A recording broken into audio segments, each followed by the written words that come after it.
Hello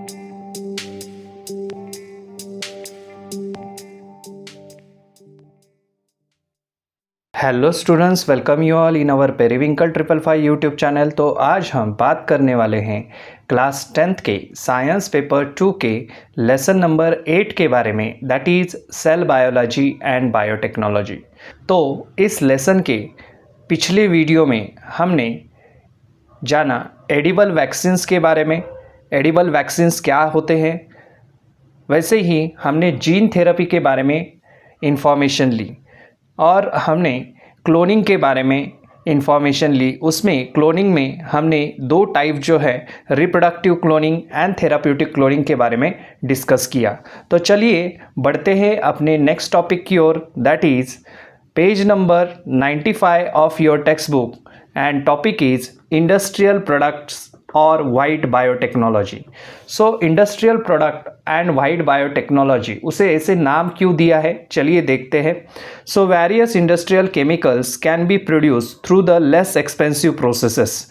बहुत सारे industrial chemicals जो हैं वो लेस एक्सपेंसिव प्रोसेसेस से बनाए जाते हैं, कम खर्चों में उन्हें बनाया जाता है। Example, alcohol production from the sugar molasses with the help of the transgenic yeast. अभी ये यीस्ट जो है, तो अपनी पिछली वीडियो में आपने देखा है यीस्ट का यूज़ किया जाता है और यीस्ट की हेल्प से मोलासेस को फर्मेंट करके अल्कोहल का प्रोडक्शन किया जाता है इंडस्ट्रियल लेवल पर। तो ये जो है ये बायोटेक्नोलॉजी की वजह से पॉसिबल है, इस वजह से उन्होंने यहाँ पर नाम दिया है इंडस्ट्रियल प्रोडक्ट और वाइड बायोटेक्नोलॉजी। सो इसमें इंडस्ट्रियल केमिकल्स जो है वो जितने भी इंडस्ट्रियल केमिकल्स जो प्रोड्यूस होते हैं तो वो लेस एक्सपेंसिव प्रोसेसेस से प्रोड्यूस किए जाते हैं। तो चलिए देखते हैं next point, that is environment and biotechnology. अभी एनवायरनमेंट एंड बायोटेक्नोलॉजी का क्या रिलेशन है, चलिए देखते हैं। It has become possible to solve the environment related various problems with the help of the biotechnology। Biotechnology की वजह से हम एनवायरनमेंट से रिलेटेड जितने भी अलग अलग प्रॉब्लम्स है, वेरियस प्रॉब्लम्स है, उनको सॉल्व कर पा रहे हैं। Microbial techniques are already in use for the treatment on sewage and the solid waste. जितना भी हमने डिस्कस किया पिछली वीडियो में, माइक्रोब्स का यूज़ करके हम सॉलिड वेस्ट का क्या कर सकते हैं, सीवेज है या फिर सॉलिड वेस्ट जो है उनको ट्रीट कर सकते हैं। Sewage is a rich in the organic matter. जैसे आपको पता है जितना भी सीवेज रहता है वो रिच रहता है ऑर्गेनिक मैटर से। If such a sewage is released in nature water bodies like a reverse, the organic matter in it gets oxidized with the help of the dissolved oxygen। so जितना भी sewage, अगर हमने ये सारा sewage अगर natural water bodies में जैसे कि रिवर वाटर है उसमें अगर छोड़ दिया ये सारा सीवेज, तो क्या हो जाएगा, वो उसका ऑक्सीडेशन हो जाएगा। और ऑक्सीडेशन होने के लिए वो क्या करेगा सीवेज, तो पानी में जो डिजॉल्व्ड ऑक्सीजन है तो वो ले लेगा। So due to this the level of the dissolved oxygen in water decrease. और इस वजह से क्या हो सकता है, पानी के अंदर जो डिजॉल्व वाटर के अंदर जो डिजॉल्व ऑक्सीजन है पानी के अंदर का, तो उसकी लेवल जो है वो क्या हो जाएगी, कम हो जाएगी। और इसका adversely affecting the aquatic life, और इसका एडवर्स इफेक्ट, बहुत बुरा इफेक्ट जो है, इम्पैक्ट जो है इसका बैड इफेक्ट, तो किस पर पड़ने वाला है, तो जितने भी एक्वेटिक एनिमल्स हैं, एक्वेटिक लाइफ है वहाँ का, उस पर पड़ने वाला है, क्योंकि उनको पानी के अंदर का डिजॉल्व्ड ऑक्सीजन जो है वो ज़रूरी रहता है जीने के लिए। As the remedy on this, sewage should be released into the rivers only after oxidation with the help of the microbial technique। so इसके लिए यहाँ पर एक रेमेडी हमने खोज निकाली है। जैसे कि अगर हमें सीवेज अगर पानी में रिलीज़ भी करना है, किसी रिवर वाटर में है या फिर किसी भी वाटर में है, नेचुरल वाटर बॉडीज़ में है, अगर रिलीज़ भी करना है तो क्या करते हैं हम, ओनली आफ्टर ऑक्सीडेशन। ये क्या करते हैं, पहले उसका ऑक्सीडेशन किया जाता है सीवेज वाटर का, और फिर then and then only we release that sewage into the जो भी कुछ नेचुरल वाटर बॉडीज़ है या फिर रिवर वाटर है उसमें हम छोड़ देते हैं with the help of the microbial technique. और ये जो ऑक्सीडेशन है सीवेज का, ये किसकी हेल्प से होता है पूरा, तो माइक्रोब्स की हेल्प से होता है। माइक्रोब्स यहाँ पर यूटिलाइज होते हैं, माइक्रोब्स की हेल्प से वो जो सीवेज है उसका ऑक्सीडेशन किया जाता है और वैसा ऑक्सीडाइज्ड वाला सीवेज जो है वो पानी में छोड़ दिया जाता है। नेक्स्ट यहाँ पर पॉइंट बताए हैं, microbes are useful on a large scale while productions of the compost by treatment on solid organic waste material. Microbe जो है वो किस लिए यूजफुल है, microbes are useful on large scale, बड़े पैमाने पर माइक्रोब जो है वो यूजफुल है while productions of the compost का प्रोडक्शन करते वक्त by treatment on the solid organic waste material.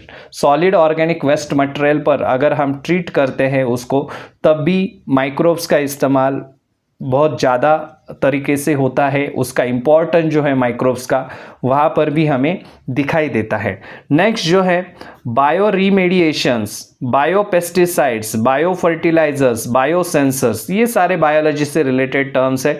Bio remediation, bio pesticide, bio fertilizers, bio sensors are some new concepts in the biotechnological method. ये सब कुछ जो है, कुछ मेथड जो है बायोटेक्नोलॉजिकल मेथड की एक कुछ नई कंसेप्ट है, तो इनका भी नाम आपको वहाँ पर लिखना है। अगर क्वेश्चन आता है आपको बोर्ड में एनवायरमेंट एंड बायोटेक्नोलॉजी के ऊपर नोट लिखिए और what is the relation between environment and the biotechnology, explain it.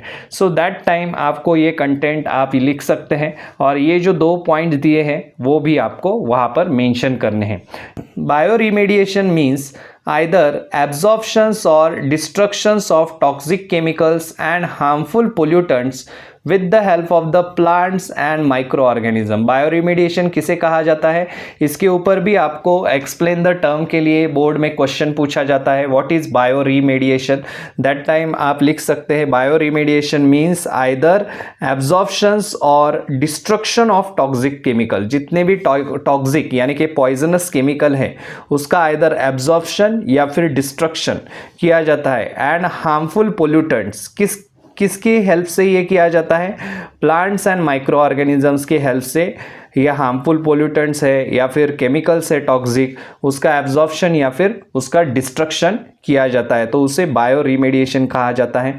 If the plants are used in this purpose it is called phytoremediation. अभी ये आपको एमसीक्यू के लिए पूछा जा सकता है, अगर उसमें प्लांट्स का यूज होता है तो उसको फाइटो रिमेडिएशन कहा जाता है। अभी इसका एग्जाम्पल यहाँ पर दिया है, some example of the bioremediation are as follows. तो ये एग्जाम्पल्स भी आपको बहुत बार पूछे जाते हैं, 3 मार्क के लिए अगर क्वेश्चन आता है आपको, ये सारे एग्जाम्पल 6 एग्जाम्पल आपके टेक्स्ट बुक में दिए हैं वो लिखने हैं आपको। जैसे कि फर्स्ट यहाँ पर दिया है, the Pseudomonas bacteria are useful for cleaning the hydrocarbons and oil pollutant from the soil and water. Pseudomonas species के जो बैक्टीरिया हैं तो वो किस लिए यूज होते हैं, it is use for cleaning the hydrocarbon जो है हाइड्रोजन एंड कार्बन से बने हुए जो कंपाउंड्स हैं उनको क्लीन करने के लिए, एंड ऑयल पोल्यूटेंट्स जितने भी हैं तो soil from the soil and water, soil में जो ऑयल पोल्यूटेंट है या फिर वाटर में जो ऑयल पोल्यूटेंट है या फिर हाइड्रोकार्बन है उनको क्लीन करने के लिए ये सूडोमोनास स्पीसीज के बैक्टीरिया जो है वो यूजफुल है। तो ये एक फर्स्ट यूज हो गया बायोरिमेडिएशन का एग्जांपल। सेकेंड एग्जांपल क्या दिया है, the fern Pteris vittata so can absorb the arsenic from the soil. So ये टेरिस नाम का जो फर्न है तो वो क्या कर सकता है, ये आर्सेनिक नाम का जो हार्मफुल हम कह सकते हैं उसको एलिमेंट जो है सॉइल में रहता है तो वो एब्जॉर्ब करने का काम करता है। थर्ड जो है genetically modified varieties of the Indian mustard जो रहती हैं या फिर हिंदी में उसे राई कहा जाता है, इंडियन मस्टर्ड जो है वो कैन बी एब्जॉर्ब्ड सेलेनियम को एब्जॉर्ब करती है वो सॉइल से। नेक्स्ट जो है sunflower can absorb the uranium and arsenic. So ये दोनों भी बहुत हार्मफुल है। यूरेनियम जैसे आपको पता है रेडियो एक्टिव एलिमेंट्स है, यूरेनियम, थोरियम एंड आर्सेनिक भी वैसे ही हार्मफुल है। सो ये पॉइजनस और द टॉक्सिक केमिकल्स के बारे में सब बात चल रही है। तो ये जो प्लांट्स है, सनफ्लावर का प्लांट, तो उसको एब्जॉर्ब करता है यूरेनियम या फिर आर्सेनिक को। नेक्स्ट जो है the bacterium Deinococcus radiodurans, underline कीजिए ये जो नाम है Deinococcus radiodurans is highly radiation resistant organism. तो ये बहुत हाई उसमें पावर है कि वो रेजिस्ट कर सकता है किसी भी रेडिएशन को। ये ऐसा बैक्टीरिया है। So it has been genetically modified and use to absorb the radiation from the radioactive debris. जितनी भी रेडियो एक्टिव डेब्रीज रहती है, जैसे कि आपको पता है आजकल के ज़माने में जितने भी डिवाइसेस निकले हैं उसमें रेडियो एक्टिव मटेरियल है। फॉर एग्जांपल मोबाइल की बैटरीज हो गई वगैरह, तो उसमें जो है बैटरीज वगैरह जो चार्जेबल हम यूज़ करते हैं उसमें भी रेडियो एक्टिव मटेरियल है। जितने भी इलेक्ट्रॉनिक्स जो है, सो वो जब डंप किया जाता है ख़राब हो जाते हैं। और वैसे ही अगर हम आपने सॉइल में उसको डंप किया तो क्या हो जाता है, उस बैटरी में से जो भी केमिकल्स बाहर निकलते हैं तो वो सारे रेडियो एक्टिव केमिकल्स उसमें रहते हैं कुछ, तो वो हार्मफुल रहते हैं। एज अ पोल्यूटेंट वो काम करते हैं, सॉइल को पोल्यूट करेंगे, फिर वो सॉइल के अंदर जाकर सॉइल के नीचे अंडरग्राउंड वाटर में मिक्स हो सकते हैं। तो इस तरह से रेडियो एक्टिव डेब्रीज जो हैं उनमें जो रेडिएशन पैदा करने वाले जो हार्मफुल केमिकल्स हैं उनको ये बैक्टीरिया जो हिकली मॉडिफाइड बैक्टीरिया है, तो ये सारे इस रेडियो एक्टिव मटेरियल को क्या करने का काम करते हैं, एब्जॉर्ब करने का काम करते हैं, ताकि पोल्यूशन जो है, रेडियो एक्टिव पोल्यूशन जो है वो ना हो सके। तो इस वजह से ये भी यूज़फुल है। नेक्स्ट जो है ग्रासेस लाइक अल्फाल्फा, clover and the rye are the used in the phyto remediation. तो ये बात भी आपको लिखनी है, ये सारे ग्रासेस के नाम यहाँ पर दिए हैं। तो अल्फाल्फा, clover and the ray, so these are the phyto remediation के जो कॉन्सेप्ट में ये सारे 6 एग्जाम्पल जो है आपको पूछे जाते हैं एग्जाम में। आपको इसके ऊपर 3 मार्क के लिए क्वेश्चन आ सकता है। That is first of all पूछेंगे what is bio remediation and explain the concept of bio remediations with the help of the proper example, या फिर एग्जाम्पल दीजिए ऐसा कहा जाएगा बायो रिमेडिएशन के। सो 6 के 6 एग्जाम्पल सारे आपको यहाँ पर लिखने हैं। चलिए देखते हैं next point, that is food biotechnology.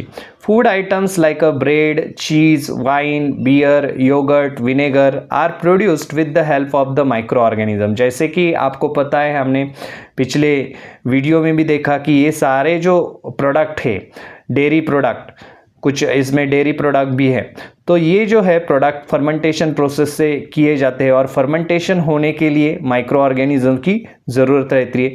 So these food items are probably the oldest one produced with the help of the biotechnology. ये सारे जो फूड आइटम हैं तो ये क्या है, ओल्डेस्ट है।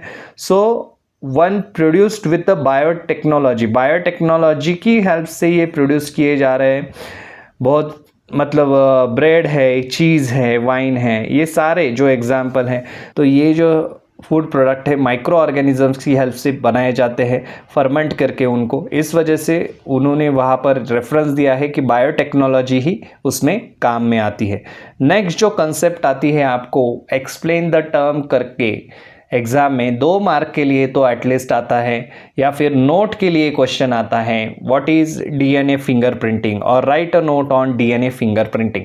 डीएनए फिंगरप्रिंटिंग क्या है, देखिए, DNA sequence of each person is a unique as that of the fingerprinting. जैसे आपका हर एक पर्सन का फिंगरप्रिंट्स रहता है, अलग अलग फिंगरप्रिंट रहता है। जैसे आपको पता है हर एक पर्सन का मतलब दुनिया में सभी जो लोग हैं वो एक दूसरे से वैरी क्यों करते हैं या फिर जल्दी हमें समझ में क्यों आते हैं, फिंगरप्रिंट्स की वजह से। हर एक के फिंगरप्रिंट जो है वो अलग है, वैसे ही हर एक का डीएनए का सीक्वेंस जो है वो भी क्या है, हर एक पर्सन का यूनिक रहता है, अलग रहता है। Due to this identity of any person can be established with the help of its available DNA, और इस वजह से उसकी आइडेंटिटी जो है उस पर्सन की एस्टेब्लिश की जाती है, क्योंकि ये यूनिक है, उसी पर्सन का डीएनए रहेगा, उसके अलावा उसके जैसा पर्टिकुलर प्रॉपर ऐसे डीएनए नहीं रह सकता, या फिर प्रॉपर वो फिंगरप्रिंट भी वैसे सेम नहीं रह सकते।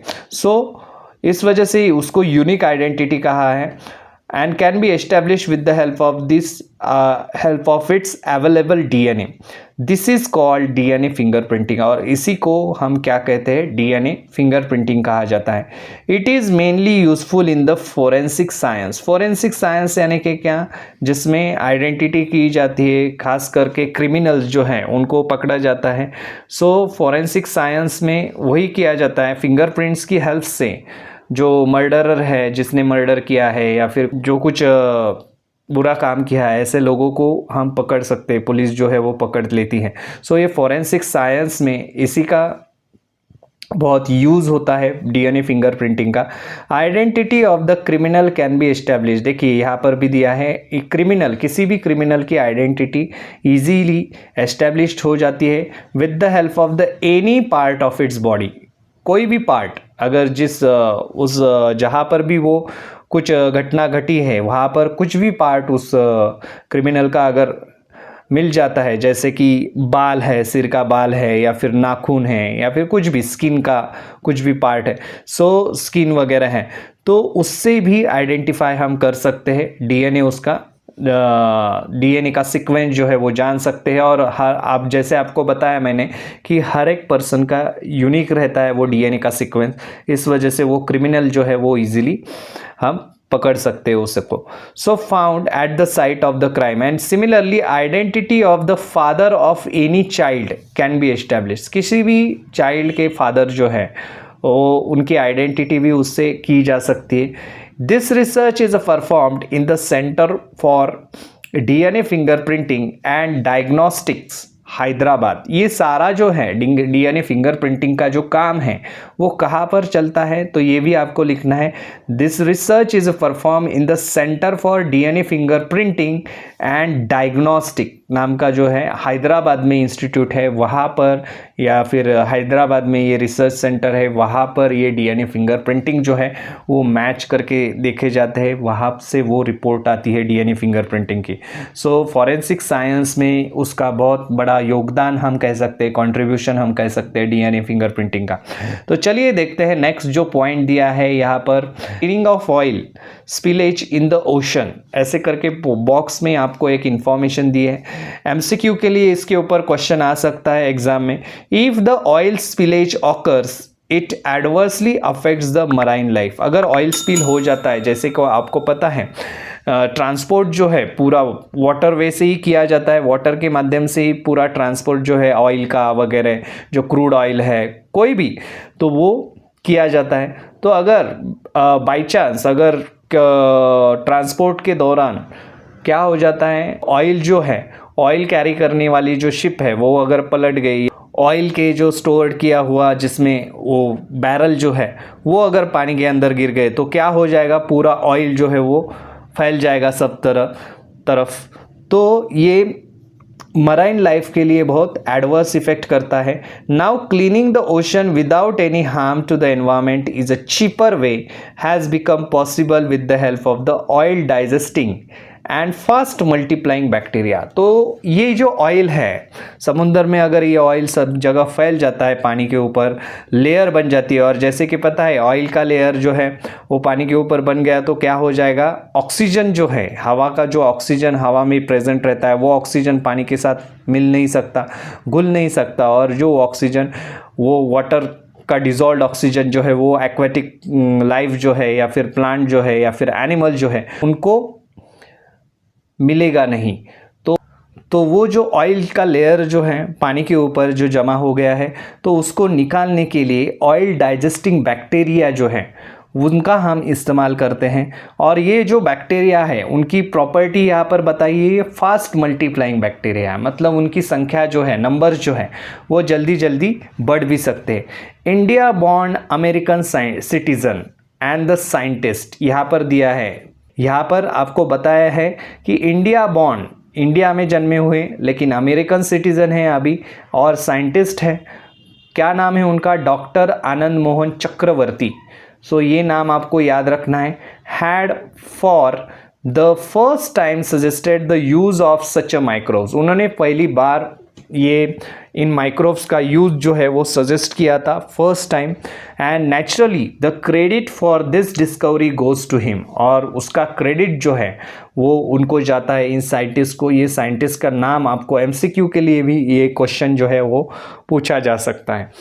तो चलिए, इस तरह से हमने इस वीडियो में आज industrial products, wide biotechnology, environment and the biotechnology का क्या रिलेशन है, और हमने मोस्ट इम्पॉर्टेंट जो है दैट इज़ बायो रीमेडिएशन की जो कंसेप्ट है उसके बारे में भी जाना। और उसके बाद DNA फिंगरप्रिंटिंग हो गया, या फिर ऑयल स्पिलेज की जो कंसेप्ट है वो किसने ढूंढ निकाली है, उसके बारे में भी हमने इस वीडियो में इंफॉर्मेशन ली।